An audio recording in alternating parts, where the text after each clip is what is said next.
does this happen, John? I'm flying tomorrow night. You put me like that.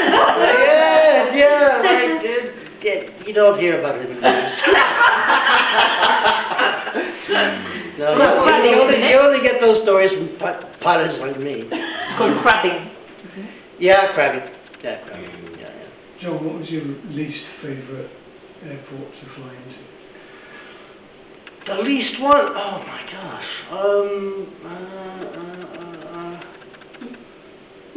As a commercial pilot, or is just any airfield? No, as a pilot. It wasn't a commercial flight. I was flying a small plane, and it was I was flying in mountains in Idaho in a small plane, and it was called Bear Creek, and this is the mountain. The runway is going uphill, and there's the mountain here, but the runway's here. So I had to land this way on a short strip, and there was no way of going around. You either land or you hit the mountain. Oh my God. So that was no. So the other one wasn't the worst. Oh no! The worst one. I wouldn't say the worst, but quite a few challenging ones was, remember the old Kai Tak airport at Hong Kong? Yeah, where you used to fly between the buildings? Oh, that was great fun. Especially in the bad weather, but it was great fun, but you got used to it. There's a flight simulator, I don't know if you've been up in, is it Cotswold Airport or near? Yeah, Cotswold, yeah, I believe it, yeah. There's a simulator that did the old Cotswold one there. Yeah. Oh, old Cotswold, old Hong Kong. Yeah. Kai Tak, yeah, it was great fun. Do we have time? Yeah. Okay. I was doing a simulator session because you have to do 3 landings in 90 days. I didn't do that because I was doing some other bits and bobs, so I had to go in for a refresher, so you have to go in. And there was another captain, and he wanted, what do you want to do your 3 landings? So he said, I want to do Kai Tak Airport. I said, but I want to do all the procedures, go all the way around and flap around and da-da-da. And you have to do 3. So we were doing the full procedures, and there's a lot of procedures to get into Kai Tak. So we did that, and I was pretending to be the first officer of this one. So now it's my turn to do my 3 landings, so I changed seats. And the sim instructor says, okay, what do you want to do? I said, I'll stay here at Kai Tak Airport, but I don't want to flap around with all the procedures. So the check captain's looking at me. Okay, what do you want to do? I said, as long as I touch the runway 3 times, is that okay? He said, yeah, that fulfills the requirements. I said, okay, I want to take off, and I want you to fail an engine. So, okay. But I'm going to, so as soon as I just got off, bang, lost an engine. So I screwed around. I'm staying in the harbor, within the harbor, in this simulator. I come back around, and I said, now I want you to increase the crosswind to 20 knots from the worst engine, so it's coming in from the right. So I'm fighting like buggery, trying to come around without hitting the hill. And no procedures, no nothing. I violated every rule in the book. But as long as I touched down on the runway, so I get touched down on 3 engines and powered up on 3 engines, took off on 3 engines, and then the instructor said, "Okay, what do you want next?" I said, "Just throw the wind at me." So he ramped it up to 40 knots. So now the wind's coming this way, and I'm trying to fight around in the simulator.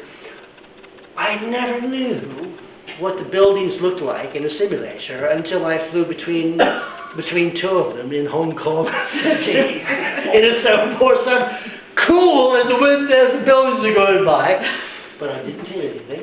I came around fighting like buggery because I was on 1 engine, I was on 3 engines with 1 down, and the guys are just pissing themselves a laughing because I'm working like a 1-armed paper hanger. And I come in around, I violated every rule. I come down there, I'm just taking it into the runway and stop on in, and these guys are just crazy enough. We've never seen anything as funny as that. You really dug yourself into it, didn't you? I said, yeah. But then I passed. Yeah, get out of this game. That was fun. But yeah. But there's, simulators, they're great stuff. But they don't give you the full picture. Yes. A serious question. In Maverick, in the first film, Yes. they're up in the fighters, and I can't remember exactly how it happens, but something happens to Maverick's jet. He's buzzed by another one, and it upsets him, and he goes into a yaw. Yeah. And eventually the finding, and Goose gets killed, they have to reject. And the finding is that he went into a yaw which was irrecoverable. I was wondering what that was. On big, it's more prevalent on big aircraft, but I guess you have a jet fighter coming by, you get wind vortices. Vortices off, it's twirly bits of wind. And if I was taken off out of Heathrow or any airport, air traffic control have to start a stopwatch. They're not allowed to let any other aircraft take off within 3 minutes after a heavy takes off, because of the wing of the vortex that comes off the wingtips. Because on a small plane, you get into it and it'll flip them over straight away. It's very dangerous. Yeah. So it's a vortex off the wings. Right. Yeah. Thank you.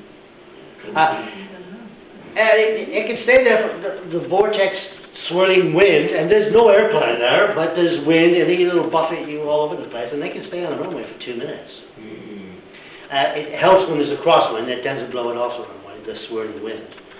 But heavy aircraft, high vortex, and that's what the wingtips help dissipate some of the vortex off the wingtips.